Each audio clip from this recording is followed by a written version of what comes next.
लहरों से डरकर नौका पार नहीं होती, कोशिश करने वालों की कभी हार नहीं होती। Hello students, this is me Mudita and once again welcome on Knowledge Beat to update your knowledge। आज हमारा टॉपिक है एग्ज़ाम टिप्स, वो एग्ज़ाम टिप जिनको फॉलो करके आप एग्ज़ाम में 100% स्कोर कर सकते हैं। तो यहाँ पे मैं आपको बहुत ही अच्छी टिप्स देने वाली हूँ जिससे आपको ज़रूर बेनिफिट होगा। देखिए, सम टाइम जब हम बात करते हैं बच्चों को एग्ज़ाम टिप देने की, तो सेम टिप आपको सभी सब्जेक्ट के लिए दे दी जाती है, पर मेरा मानना है कि ये करना गलत है, क्योंकि अलग अलग एग्ज़ाम की जो डिमांड होती है क्वेश्चन की वो अलग होती है, इसलिए सबके लिए टिप्स भी अलग है। तो मैं आपको सब्जेक्ट वाइज टिप दूंगी, बहुत शॉर्ट और प्रिसाइज टिप दूंगी जो आपके लिए बेनिफिट हो। सबसे पहले बात करते हैं साइंस के पेपर की, यानी जिसे आप विज्ञान कहते हैं। तो साइंस के पेपर में आप अच्छा कैसे स्कोर कर सकते हैं।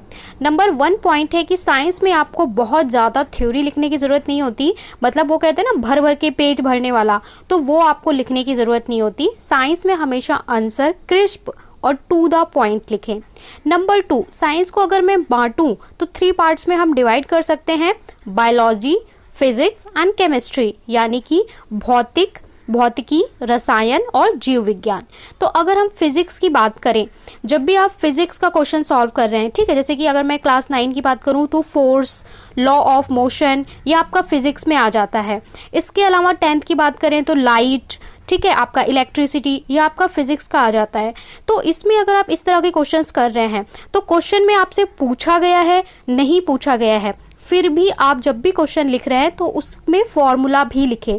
जैसे कि अगर आपसे फोर्स की डेफिनेशन पूछी है तो आपने सिर्फ डिफाइन लिख दिया, लेकिन एक स्मार्ट स्टूडेंट क्या करेगा, वो लिखेगा F = ma, वो लिखेगा और उसको बॉक्स बना देगा और साथ में उसकी डिफाइन लिखेगा। तो ये आपके आंसर को एक्स्ट्रा मार्क गेन करने में हेल्प करता है। इस तरह फिजिक्स में अगर आप कोई आंसर लिख रहे हैं तो उसके पीछे जो लॉ फॉलो हो रहा है, अगर आपको वो लॉ याद है, 3 मार्क का क्वेश्चन है, तो इन ब्रैकेट्स आप उस लॉ को भी लिख दीजिए, ठीक है। तो और जहां पे भी फॉर्मूला पॉसिबल है वहां पे फॉर्मूला जरूर लिखें, तो आपको अच्छे मार्क्स मिलते हैं। वैसे फिजिक्स में ज्यादातर न्यूमेरिकल पूछे जाते हैं।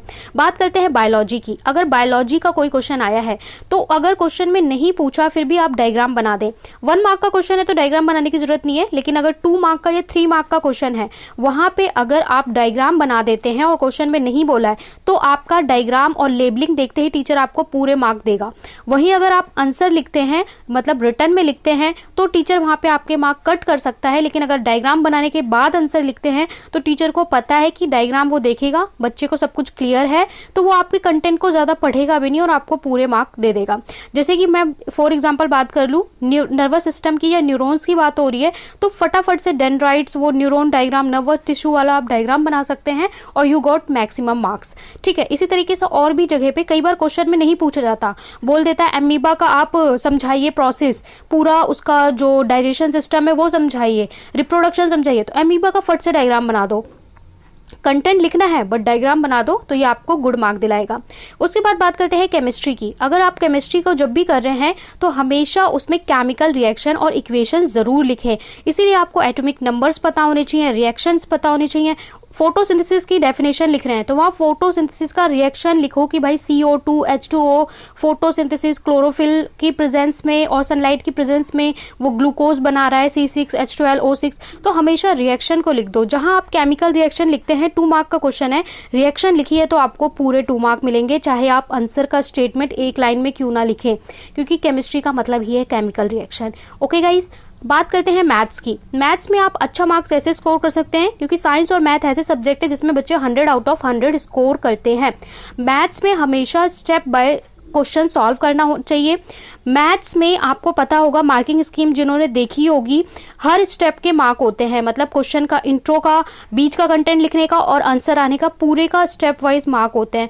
पर बच्चों को स्कूल में ये चीज़ नहीं पता होती और कई बार उन्हें बताया भी नहीं जाता, इसलिए अगर क्वेश्चन नहीं आता फिर भी आप स्टेप में अटेंड करेंगे। हर क्वेश्चन का फॉर्मूला क्वेश्चन में ज़रूर लिखें, क्योंकि फॉर्मूले का भी हाफ मार्क होता है, इसलिए हर क्वेश्चन का फॉर्मूला भी ज़रूर लिखें, क्योंकि उससे आपके आंसर अच्छे होते हैं। इसके अलावा मैथ्स में आप क्या कर सकते हैं, समटाइम क्या होता है कि बच्चे को लगता है मेरा लास्ट में आंसर सॉल्व नहीं हुआ, एग्जैक्ट आंसर नहीं आया, तो मेरे को पूरे मार्क्स नहीं मिलेंगे और वो आंसर काट देता है। बट ऐसा नहीं है, अगर आपका पूरा कैलकुलेशन सही है, लास्ट में आंसर नहीं आया तो आपका केवल और केवल आधा नंबर कटेगा, बाकी फुल मार्क मिलेंगे। इसलिए मैथ्स में कभी भी क्वेश्चन छोड़ के ना आए, सारे क्वेश्चन अटेम्प्ट करें और स्टेप में अटेम्प्ट करें, आपको मार्क्स मिलेंगे। एक स्टूडेंट का एग्जाम्पल है, उसको क्वेश्चंस नहीं आते थे बोर्ड एग्जाम में, बट उसने गाइडेंस की वजह से हर क्वेश्चन का एग्जाम्पल गिवन टू प्रूफ और फॉर्मूला लिखा था, और उसे हर क्वेश्चन में 1.5 मिले थे। इसलिए जो क्वेश्चन उसको लगता था बिल्कुल नहीं मिलेगा, उसमें भी उसको मार्क्स मिले थे। तो इस तरीके से आप भी कर सकते हैं। हर क्वेश्चन में अगर जो क्वेश्चन आपको बिल्कुल नहीं आ रहा तो उसमें गिवन लिखिए, जो क्वेश्चन में दिया हुआ है उसे गिवन बोलते हैं। इसके बाद टू प्रूफ, क्वेश्चन की डिमांड क्या है, डायग्राम बनाओ, और उसके बाद अगर आपको नहीं आ रहा तो आप छोड़ भी दो, फिर भी आपको क्वेश्चन में कुछ मार्क मिलेगा। बात करते हैं सोशल स्टडीज की। सोशल स्टडी यानी सामाजिक विज्ञान, इसमें आपको क्या करना होता है, सोशल स्टडी में हमेशा आंसर को पॉइंट्स में लिखना होता है, क्योंकि पॉइंट्स में लिखने पे टीचर का नजर जाता है और टीचर ध्यान से ही उसको चेक कर देता है। इसके अलावा सोशल स्टडी में जब भी अगर आपका 1 मार्क का क्वेश्चन है तो 1 लाइन लिखिए, लेकिन 2 मार्क का क्वेश्चन है तो 4 पॉइंट्स लिख सकते हैं। 3 मार्क का क्वेश्चन है तो उसके अंदर सब पॉइंट बना के फिर आप लिखना होगा। जैसे 3 नंबर का क्वेश्चन है और आपसे पूछा है फ्रांस की क्रांति के क्या कारण थे, what is the cause of French revolution, तो आप लिखेंगे सोशल, पॉलिटिकल, इकोनॉमिकल, ठीक है। 3 सब पॉइंट बनाएंगे। अब इसके अंदर 3-3 पॉइंट्स को इलेबोरेट करेंगे, तो ये आपकी प्रेजेंटेशन को इन्हांस करते हैं। इसके अलावा आप कीवर्ड का यूज करेंगे, जैसे बास्तील, जो क्वेश्चन से रिलेटेड कीवर्ड है उसे लिखो। ईयर लिखो, जो आपका सन है, टाइम पीरियड है, क्वेश्चन में अगर आप टाइम पीरियड लिखते हो तो आपको अच्छे मार्क्स मिलते हैं, और टाइम पीरियड को आप अंडरलाइन कर दो, क्योंकि एक नॉर्मल स्टूडेंट लिखेगा ये घटना ऐसे हुई, और एक ब्रिलियंट स्टूडेंट लिखेगा ये घटना इस तारीख को इतने सन में हुई। तो इस तरीके से आप टाइम पीरियड को मेंशन करें तो आपको अच्छा आंसर माना जाएगा, और साथ में अगर आपको उससे रिलेटेड जगह का नाम, मैप पता है तो आप वो भी लोकेट करें। अब बात करते हैं हम लैंग्वेज की। लैंग्वेज पेपर क्या होता है, इंग्लिश और हिंदी लैंग्वेज पेपर होता है।